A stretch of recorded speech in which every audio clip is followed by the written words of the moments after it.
welcome to another edition of the Lucha Critics.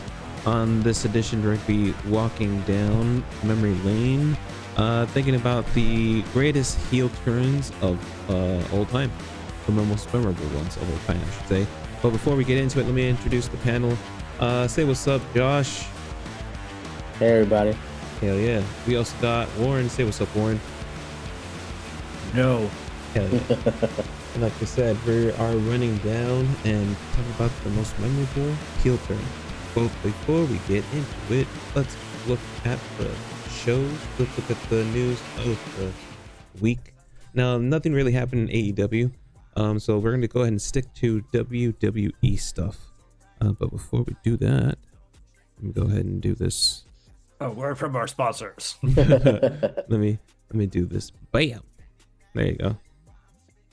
Make sure I Ricola. All right, so we're gonna go ahead and start with SmackDown. Last SmackDown. So the thing that stood out for me last SmackDown was the contract signing was the biggest thing that happened, honestly. I was like, oh, I guess it fucking Paul can do certain things and is able to like just put the main event together, which he called it. Warren, good job. Definitely called he's getting that main event slot, but that's not necessarily the favor. So I'm interested in, I'm like, okay, so what the fuck is the favor then? So I'm like, Paul's in Punk's corner. Okay, so there's also been, I wanted to ask you guys if you've seen this thing that's been popping up online where they're saying that it's going to be Paul Heyman turning on Seth, on CM Punk and Roman, yeah, it's now, yeah, to join Seth Rollins. And honestly, that would be pretty cool. I'd like it. It wouldn't make sense. It just makes it doesn't make sense, but at the same time, it makes all the sense in the world. Really? How? In one sense, it would kind of spice things up, like story wise. It keeps things fresh, right? I like that aspect of it. Also, it's fucking out of left field. I'd like them to like kind of like write themselves out of that corner, because it's different, you know. Yeah, but what if they can't? What if they can't get rid of themselves out of the corner? And for me, I'm just thinking of the quote from Jurassic Park: "Just because we can doesn't mean we should." You know what? I think a good storyline would be like, "Oh, I'm tired." Oh, that doesn't make any sense either. I don't see the angle. I just don't see the angle. I don't see Paul Heyman betraying both Roman and CM Punk for Seth. Now, if you bring back Brock somehow, yes, I see that, and he just destroys all three of them. Ooh. But we're not gonna see Brock. Yeah, no, that's not gonna happen. He's like God. No.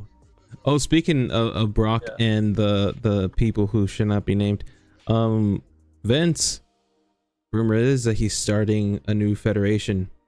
And do you guys know what the new federation's name is going to be? Nope. Don't give a shit. Titan Federation Wrestling. We might see Brock there. That'd be something. Maybe. Yeah. Yeah, we'll see like all the Hulk Hogan, everyone Hulk that we Hogan, just all don't the care problem about children. anymore. Oh yeah, did you see the stupid Hulk Hogan commercial for this beer on? It was like at least on the Netflix. No, Oh, man. Like, No. God, it was horrible. I'm like, oh great, we're seeing Hulk Hogan. He's like, oh, buy my beer, brother, please, I'm in so much debt. For the love of God, He'll be sponsoring WrestleMania. Yeah. Oh fuck, yeah, that's gonna happen. That is indeed gonna happen. It's gonna be Hulk Hogan's All American Beer sponsoring. It's already sponsoring stuff. It's not like I think it's new. It's WrestleMania Night 1. Yeah, all the shitty stuff's sponsoring WrestleMania. We got Prime, we got Hogan beer. So Disgusting. Another crazy thing that happened on SmackDown is Randy Orton coming out after Cody Rhodes comes out, and he's basically saying, listen, I'm coming after that title too, but I'm not gonna betray you. I'm not gonna stab you in the back, but I am telling you it's gonna be mine too. So after I commit murder, I'm coming after your belt. After punting the fuck out of KO, I'm gonna come after that belt. I'm definitely enjoying this. I think who said that Randy Orton is gonna go heel? I think was it Warren? Did he say that he might turn on him? I don't. Possible. I That don't was like think so. before Okay. his injury with KO, if anything. I was like, I feel like honestly, we'll see like maybe Cody turn heel before Randy. But who knows? The voices in his head could be turning him Maybe. to who not like necessarily heel, but neutral chaos, I guess. A wild card. Yeah. Randy the wild card. That'd be fucking awesome. Let's see here. Anything else that on SmackDown that you guys want to talk about that happened before we move on to Raw? I would bring up the Street Profits and the Pretty Deadly match. One for actually ending sort of clean-ish. Mhm. I mean, I can't remember. Like I was expecting some like DIY interference or something like that to not get a clean win or loss for them while they were in England, but no, Street Profits just beat them 1-2-3. So Nice. I like that call. Like it gives the Street Profits more cred, which they definitely deserve, and the Heat as well for beating them in England. Yeah, I wanted to mention fucking England crowd yet again, just keeping up the European trend of being an amazing crowd. Mhm. Great job, England. As much as I love the crowd, I'm sort of excited to be away from it because like sometimes I feel like, all right, we're just wasting so much time because the crowd Yeah. is just like chanting and chanting and chanting. Like, it's great, it's great, it's great. It's like, all right. I just would really wish something would happen in 20 minutes in Raw right now because it's just been John Cena and Cody Rhodes standing there going. I do want to Thrilling mention that there, the John Cena and We're not Cody there yet. We're Rhodes. still on SmackDown. Yeah. Oh wait, thank you. Josh, anything we want to talk about that happened on SmackDown before we move on to Raw? Well, there's a few things. Like one of the things is they finally gave Ray Phoenix a proper vignette trailer. Saying Hell yeah. it's coming. Official. It's It's coming coming. next Friday, which It's is this coming. week. And then I don't know if you guys saw the jabs to AEW. Yeah, they mentioned of them them- like 5 times this week. One of them was Wait. with Priest and what's his name, Drew McIntyre, when Priest threw him through the windshield and CM Punk walks by and just looks and goes, "Real glass," and just walks away. Oh, I didn't hear him say that. I was gonna say, like, should we mention how Drew basically lost an eye? Yeah. Thanks to Oh Dave. yeah, Yeah, I got glass in my eye. Yeah. I got glass in my. Yeah. Oh, that's funny. I forgot about that part. And then I like the whole thing between Jacob Fatu and Solo. Yeah, I was gonna How, bring how that. Jacob was like, he's like, I could do this with you or without you. And he just left. I was like, I think they might have a match at WrestleMania, but Oh, yeah. I rather just see Jacob win the United States Championship at WrestleMania in a triple threat. You can Yeah. see that too. I would see that too. But yeah, no, this bloodline is Yeah. coming apart. Mhm. Solo's gonna be Solo Yeah. very soon. You know, it'd be pretty cool to see them in a tribal warfare at WrestleMania. Jacob Fatu and Solo, but it would have to be for something, right? Yeah, I feel like it would be too soon. I feel like we want to push, unless Jacob's just not even going to be involved in the Intercontinental title match. United States Championship match somehow, which I don't think so. I feel like that's the push you want if you want to make it a triple threat match. I think that's the I feel angle like it's a lot going of these to. matches are Yeah. going to be triple threat matches or something like that. I don't mind it, honestly. I mean, it's still pretty cool. Those triple threat matches still can produce some pretty awesome moments. All right. Anything else, Josh? Let me see. SmackDown. Oh, that Jacob interfered on the United States Championship match. Took Speaking out of Jacob. Braun Strowman, you know. Mm-hmm. I feel like Jacob's the only guy could take him out anyway, so Yeah, I don't mind it. I don't mind seeing Jacob Fatu with the title. That'd be pretty dope. Let's go ahead and talk about Raw now. Wait. What? There was one more thing. Naomi's promo was Oh, actually yeah. pretty good. Yeah, I heard that was good. That was fucking good. I was like, okay, Naomi, I like this. They're actually letting her like do promo work, and the promo work is fucking fire. And she like beat up Michin just because Michin and B-Rad were like, "Hey Jade, we like you," and that's like, fuck that shit. nope. I'm not gonna be liking shit.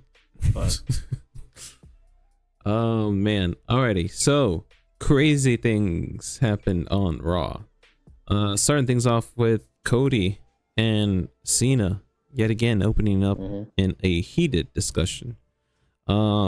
This time they went in and Cody threw some interesting things out there, things that have been spoken in rumors and hushed tones. They put that shit on blast on Raw. Yep. oh, And it was great. Well, they had to. It's the last time we've seen Cena to WrestleMania. wait a minute, is this the last Raw before WrestleMania? No, this last time we're seeing Cena until WrestleMania. Oh, where the fuck is he going? Back to filming? Man, come on, man. Being the Rock's lapdog. Yep. The other actor.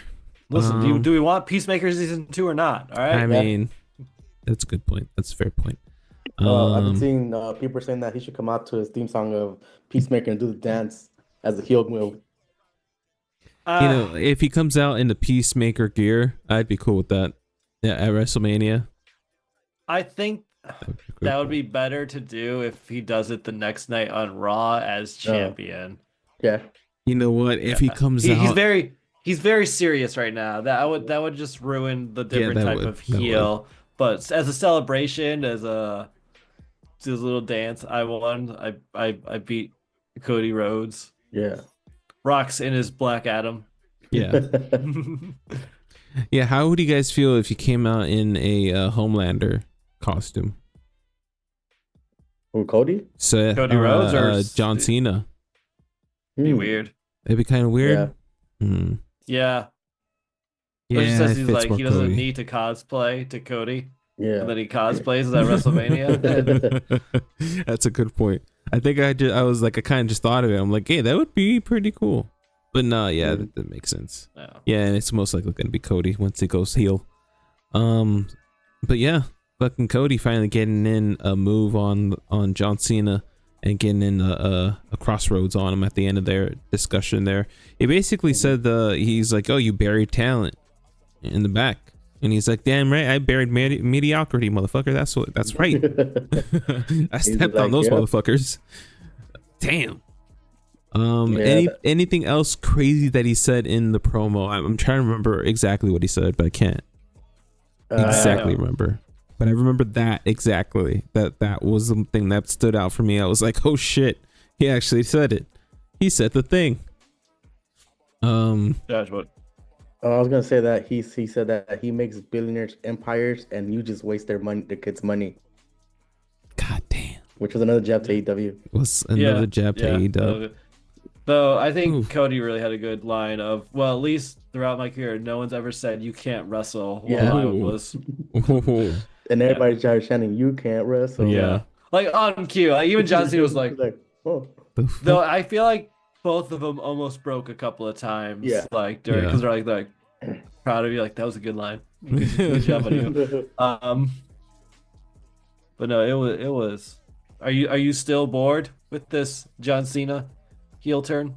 Yeah, because I wanted all the fucking glitz and glamour, but I understand the direction that they're going in. I understand that this has to be the John Cena that we're getting because it's the heel. This is the right heel for the moment. Goddamn, but I heard about the potential of the heel that could have been. Back when they almost pulled the trigger and he did the new theme music and he had the new look and he had the new gear. It was just gonna be plain gear. It wasn't gonna be anything flashy. It was gonna be more, his style was gonna change too. It was gonna be more like Kurt Angle's apparently. Yeah, dude, that would have been interesting. That would have been an interesting heel turn. It would have been an interesting like different character. But in a way, this is kind of a different character. It's just a whiny one. Yeah. But yeah.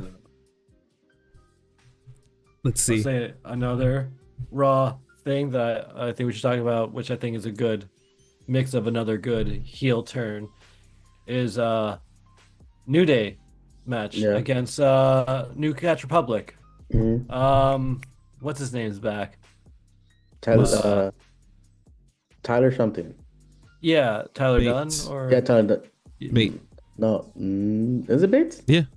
Taylor Bates. Oh, okay. Maybe Tyler Dunn's Fight Club. Yeah. Pete Dunne and Tyler Bates. Yeah, though I guess we're just dropping Pete Dunne's storyline about Hideo Go, at least for like this night only, which is it was fine. It was nice seeing Tyler back. He hasn't been here for a while. You know, he has a new haircut and you know, like what is this? Just came back just to lose. yeah. But tends to you know happen, what? Unfortunately. It makes New Day even bigger heels. They don't need the win right now. Like it's just nice seeing him. They're in their. Is it me or did they get a new theme? Oh, they have a new theme. They've been having a theme. They just keep adding new stuff to it every week. It kind of feels like. Because everybody's like, oh, it's another new theme. Oh, it's another. Honestly, because like when I heard, I'm like, who the hell is this? I'm like, oh, it's New Day, and then I got excited. I was like, right, because like I thought I liked this music. Like it's good, but I was like, I don't think we've been able to really hear it that well. Like the past times I've been playing it, or it's like playing as we come back from the commercial break, so it's like we don't get to hear the intro. I keep forgetting I use a VPN to watch on Netflix, so I don't it doesn't show me any of the commercials, so you get to see like all the stuff that's happening that's like not on. And they did that for a little bit, and now it's annoying because they do have the commercials. I can at least fast forward through them, which is nice. That's but good. it's super annoying, and they tell you the timeline. So I was like, all right, let's go about 3 minutes. But no, it's like I hear about like all these like interview type segments or backstage stuff. I'm like, oh, that'd be nice to see. But no, we have commercials. Yeah. I'll tell you something that happened a little bit later during the Bianca Belair referee match. She was a special referee against with Rhea Ripley versus Io Sky. I mean, I could just talk about it now. Basically, as she comes out, it goes into commercial, and I can tell that it goes to commercial because the little numbers on the side come out. So she has to just go around and dance while her song's going, and they have to repeat the song until they come back from commercial. So basically that's what you're not seeing, is them having to improvise a lot. And it's awesome to see them improvise, especially with the commentators. Fucking Pat McAfee. Every time I see him on Netflix on Raw, I'm like, I get reminded of how good he is on the mic and how like good he is, spontaneous stuff. He did this thing with Bianca where they like practice doing like the 3 count. It's like, and it just seemed like a natural thing.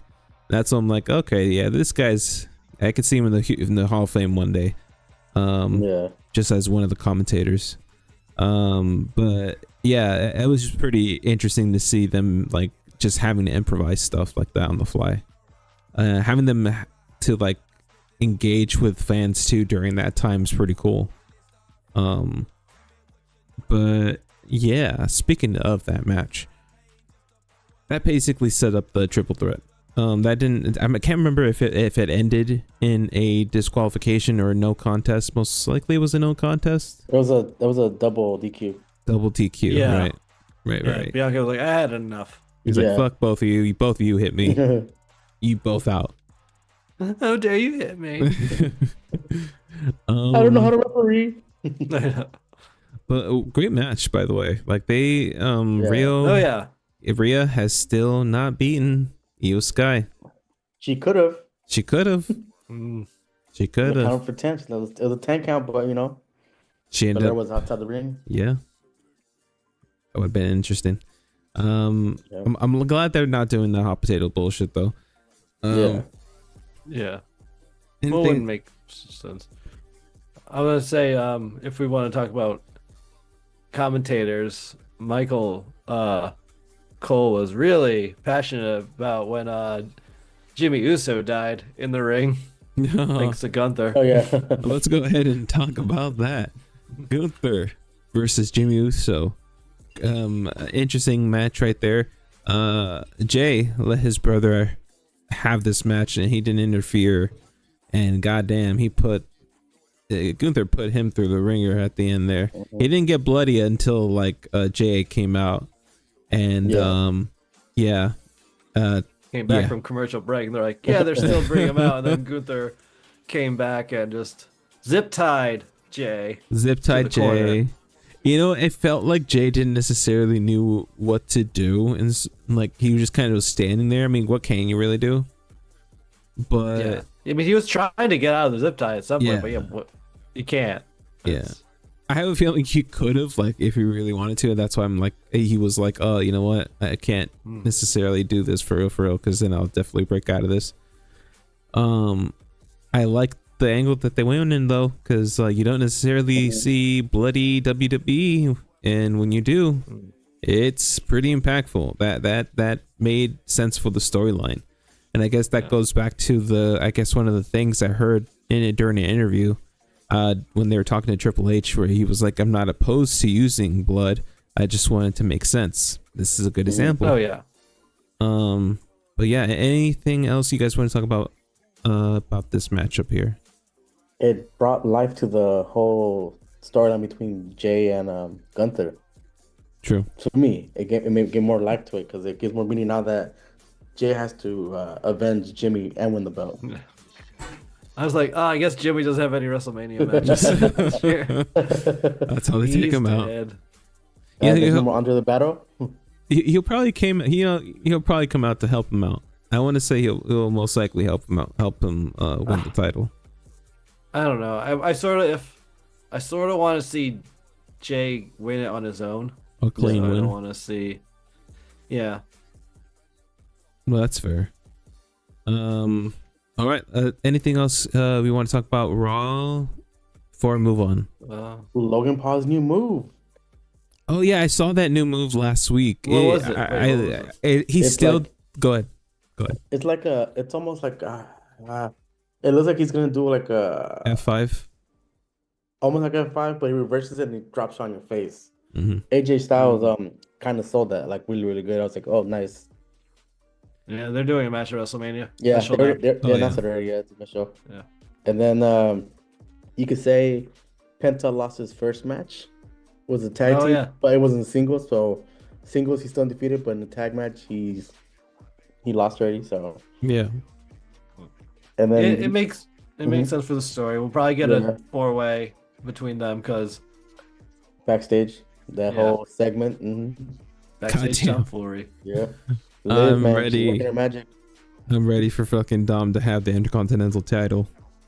That's gonna be awesome. I love it. Yeah. All right. Anything else before? But Braun Breaker lifting both of them up. Yeah. That was good.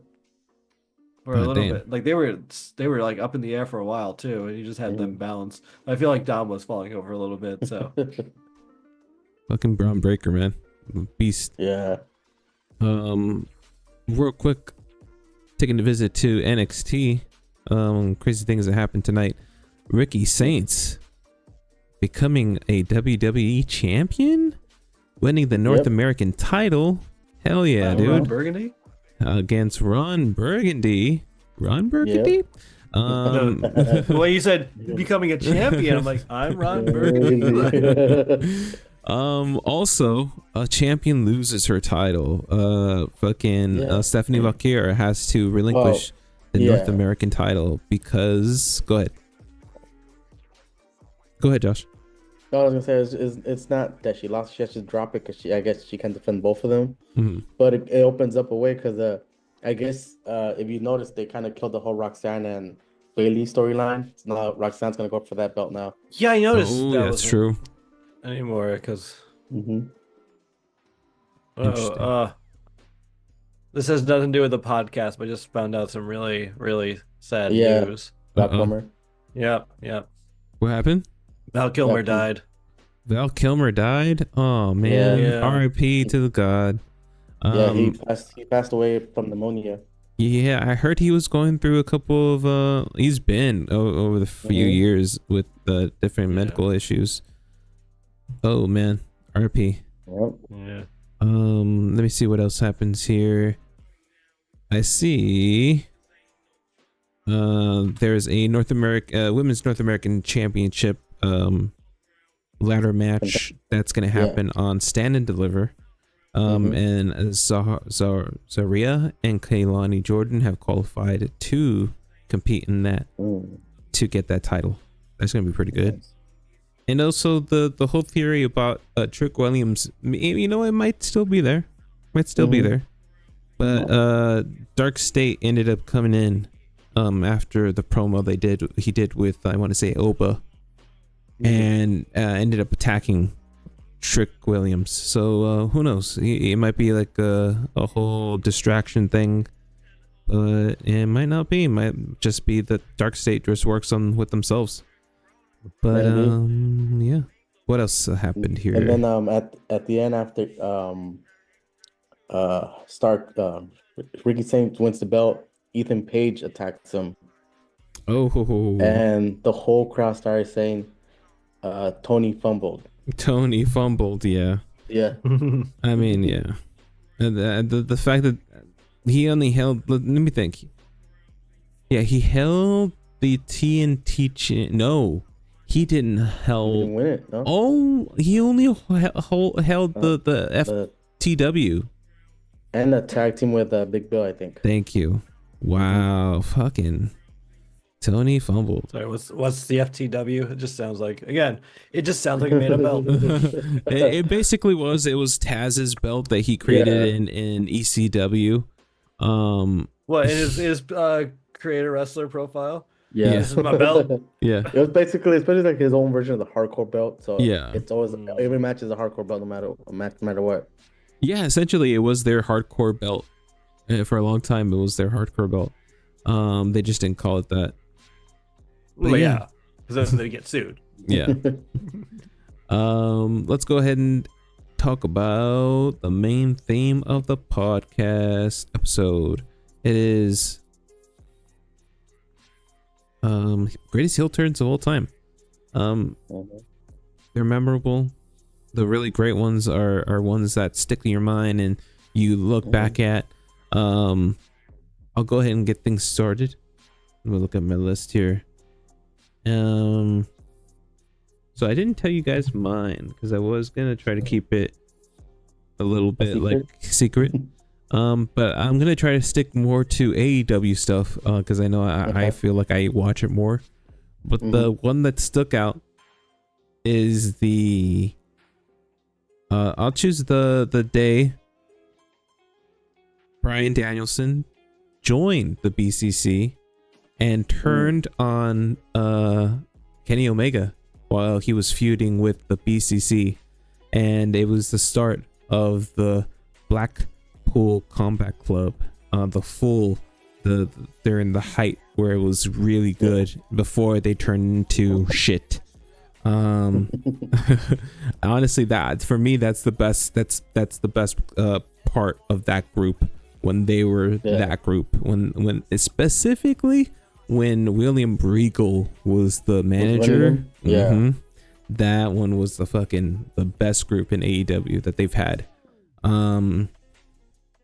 But yeah, that kind of led into different storylines and eventually led into Bryan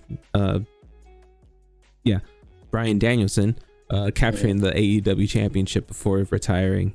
But yeah, I went ahead and gave you guys that one for my first pick for this round. We'll go ahead with Josh. Josh, tell us what you got for this round. So my first one, I will go for, it was an episode of NXT where, if I remember correctly, Sami Zayn beats Neville, aka Pac, for the NXT belt, and everybody come out to celebrate. And knowing his best friend Kevin Owens comes out to celebrate. It's the same storyline with HBK and Triple H. They're always jealous of each other. So what does Kevin Owens do? He picks him up and power bombs him on the side of the ring, which is very, very strong, and puts out Sami Zayn for months. Ooh. which was actually hardest part of the ring. Yeah, The hardest part of the ring. It's crazy when you did it. I was like, ouch, which is funny because it's not the first time Kevin Owens has done this to Sami Zayn. He's done it to him at ROH when he was El Generico versus Kevin Steen. So it happens. History repeats I was itself, like, nor will it be the last. No, Nope. will not be the last. They're definitely gonna do this again. Yeah, but that's my entry because it was memorable because I saw it live when NXT was big, when Triple H was behind the helms of everything. Good shit. That's fucking dope. That what a time to be alive. Good entry there, Josh. Warren, what about you? What's your entry for this round? My first entry is the first heel turn I experienced as a viewer, and that was the 1998 Survivor Series. There was currently no champion, and there was a 16-man tournament to figure out who was going to be the champion. Now, Vince was trying his shenanigans to get the belt back, and we all saw it through. And like, it came down to The Rock and Mankind, and at the very end, The Rock went with Vince and became the champion, the corporate champion. And I wasn't like a huge Rock fan at the time, but it hurt. Like, oh no, we were rooting for. You're not supposed to be Austin, the bad guy. Yeah, like you were supposed to destroy the Sith, not join them, Rocky. And then that actually, but like it was really because like it really elevated The Rock's career. So much. Like, he was mid-card at the time. I remember the last episode talking about the Triple H and Rock ladder match, but now like boom, he's like with Austin, his feud with Mankind, everything. So yeah. Nice. Good entry there, Warren. All right. Let's see. Let me look at my list here. Oh. Now this is a somewhat contemporary choice for AEW on the AEW side. Mariah May turning on timeless Tony Storm after winning. Yes, one of the greatest storylines in AEW history. Turning. We all saw it coming too. We all knew that it was going to happen. We just didn't know how exactly it was going to go down. And when it happened, it was bloody. It was violent, and it was emotional too. Timeless Tony Storm is there just bawling her eyes out, just selling the fuck out of it. And you felt for her. That basically led on to the trilogy of matches that they went on to have, where they were going back and forth. Tony Storm lost the title first, and then she went in to recapture her title. She lost, and then she came back finally, and she ended up recapturing it at the Hollywood ending, which I think me and Josh were able to see it live. Definitely awesome. Should have been the main event. Honestly, absolutely. But yeah, absolutely, this is one of the bloodiest, greatest heel turns in AEW history. Mariah May turning on timeless Tony Storm. Let's see, Josh, who do you have on this round? So this round, I'm stick with kind of like, I feel bad for Kenny Omega because he always gets betrayed.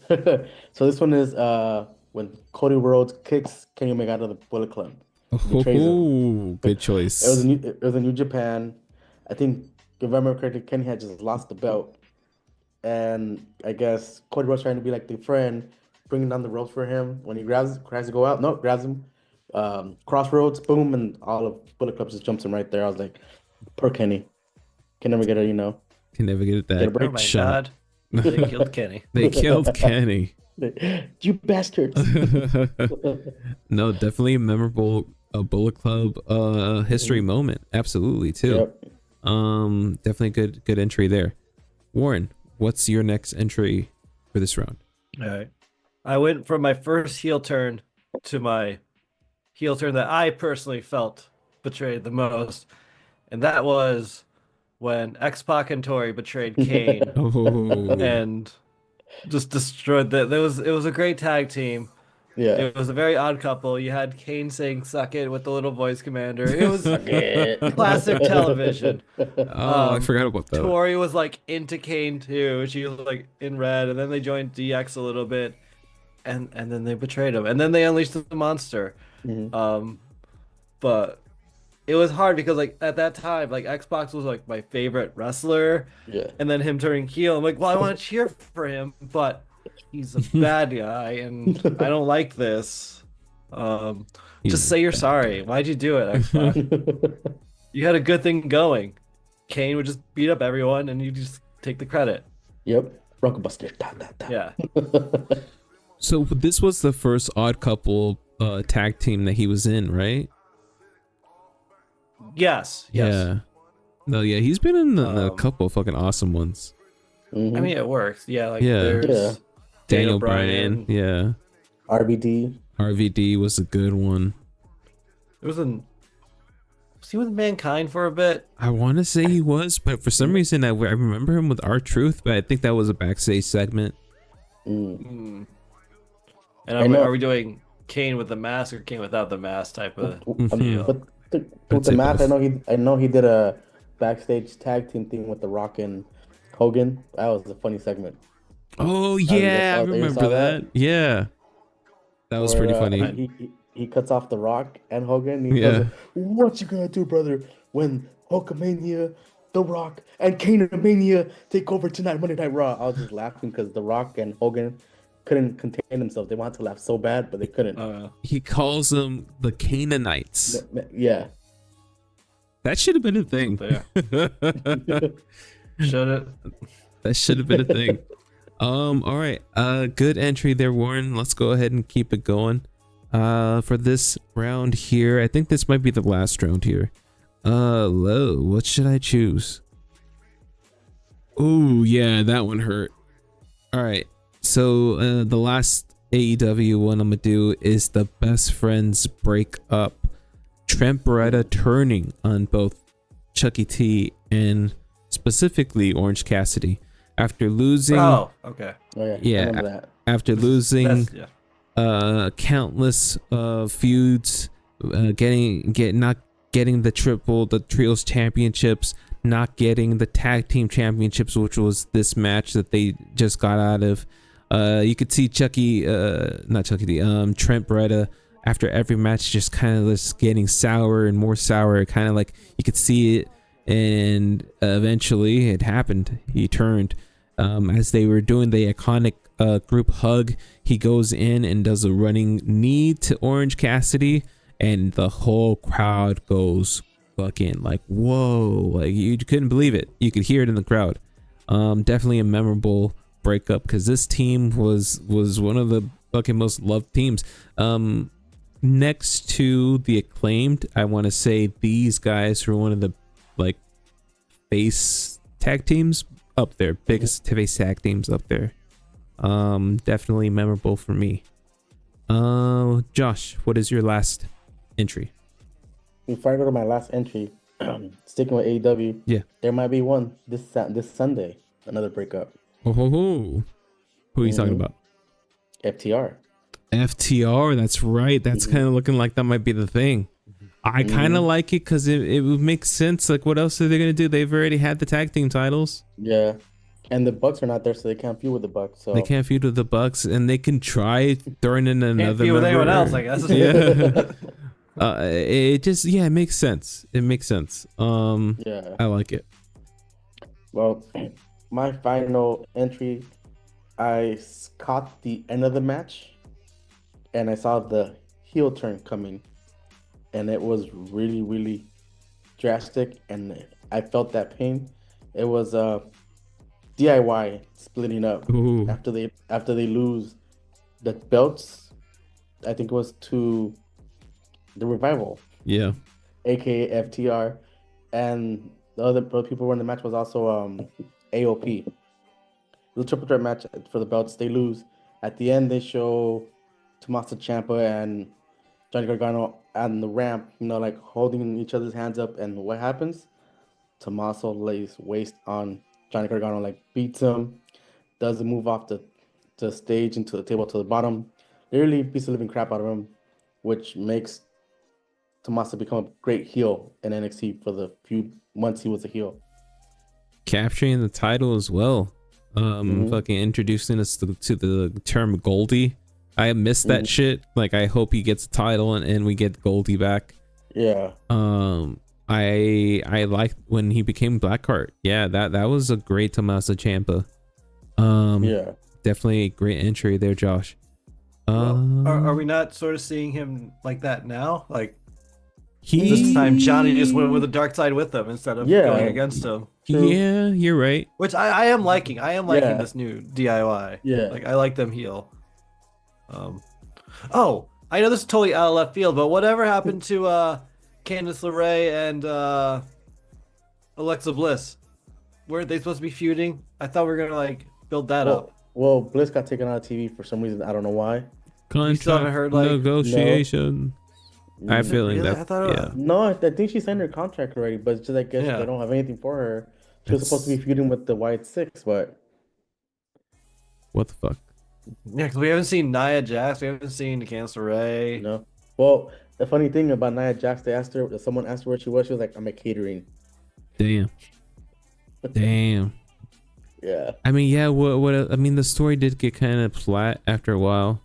They kind of have to concentrate on Charlotte and Homegirl, Stratton. So I mean, it makes sense that they're not necessarily using them. But yeah, what else can you do? Send them to send them to OVE. I think that's what it's called. Oh,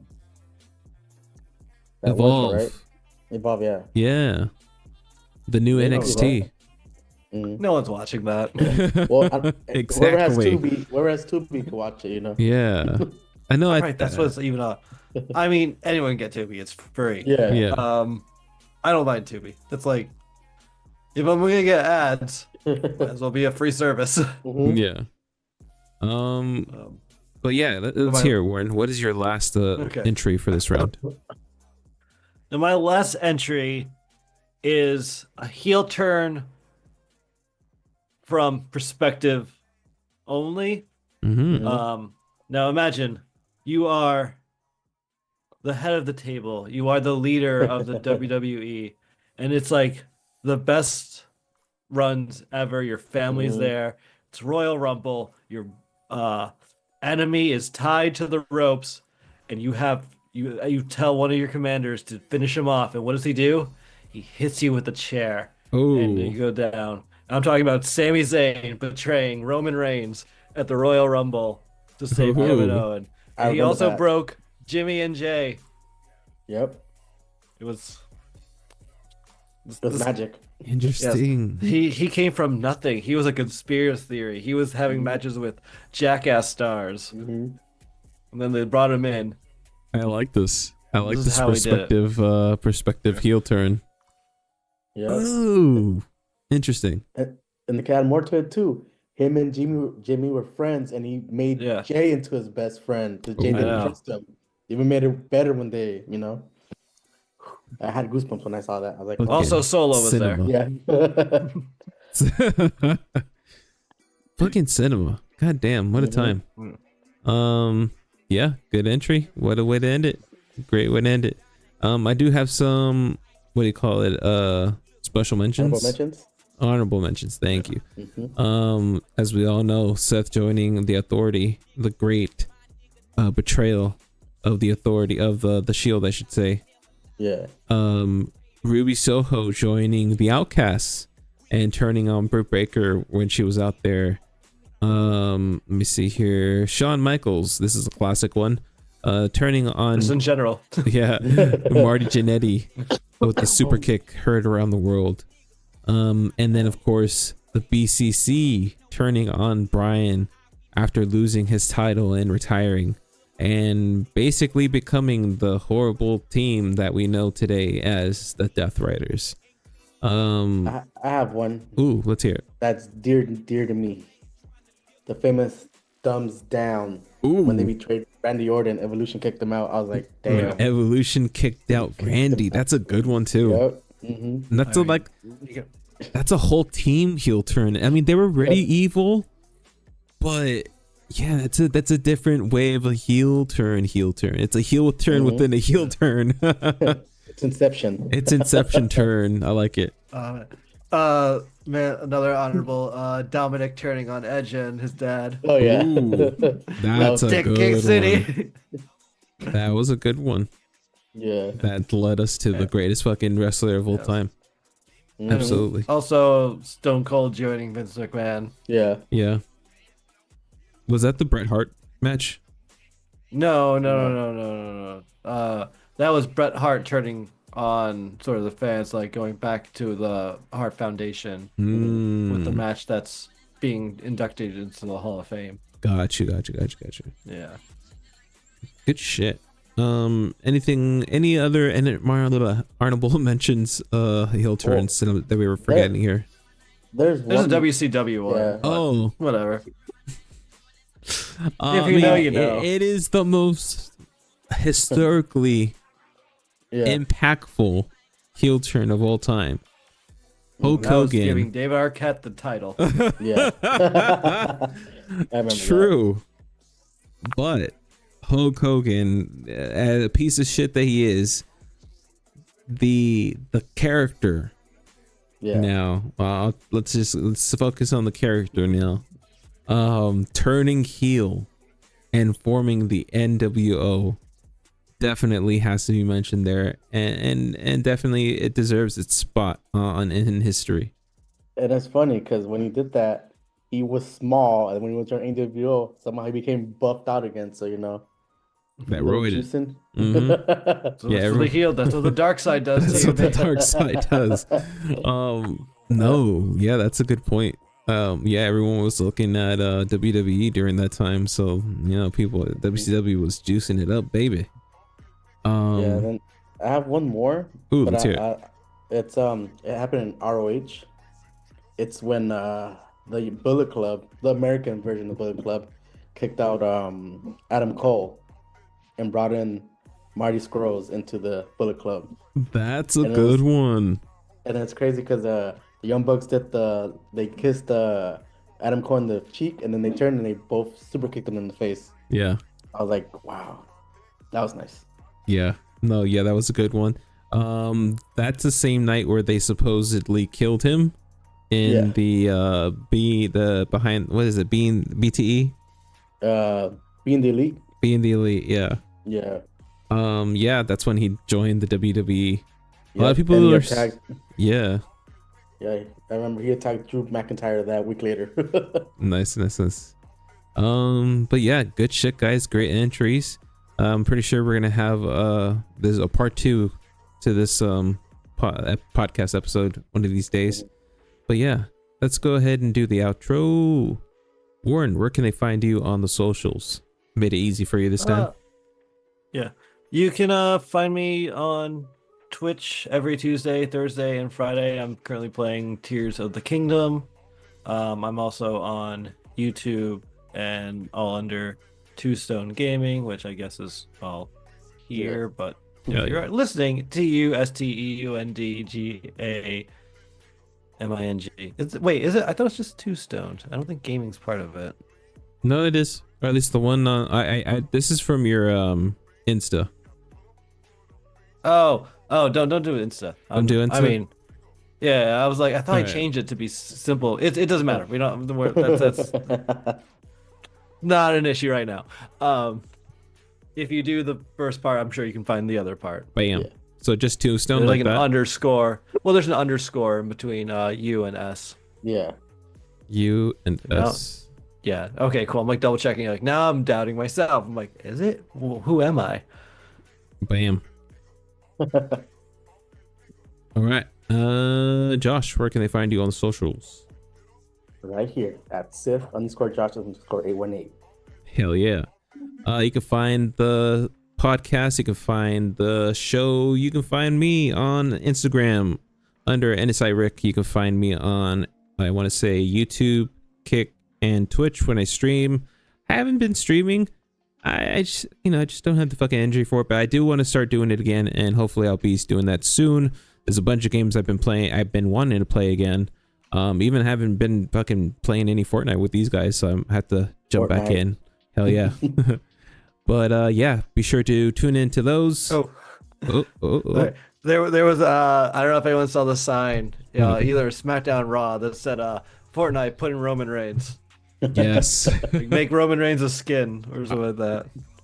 What would it be his like special? His thing where he'd like jump. It had to be something where yeah, right? There's no, I mean, a taunt, you mean? Not a taunt. Like, there's no like special. Everyone's exactly the same in Fortnite. You know what I'm thinking? I'm thinking about the time where they had Marvel in there and everyone had their like special like abilities, the gauntlets. But you could, every skin could use it. It wasn't like specifically. No, I got you. Why are we talking about this? We should. But yeah, be sure to give us a like, comment, give us a thumbs up, all the social media stuff. Hit the bell. I don't know the fucking bell it does.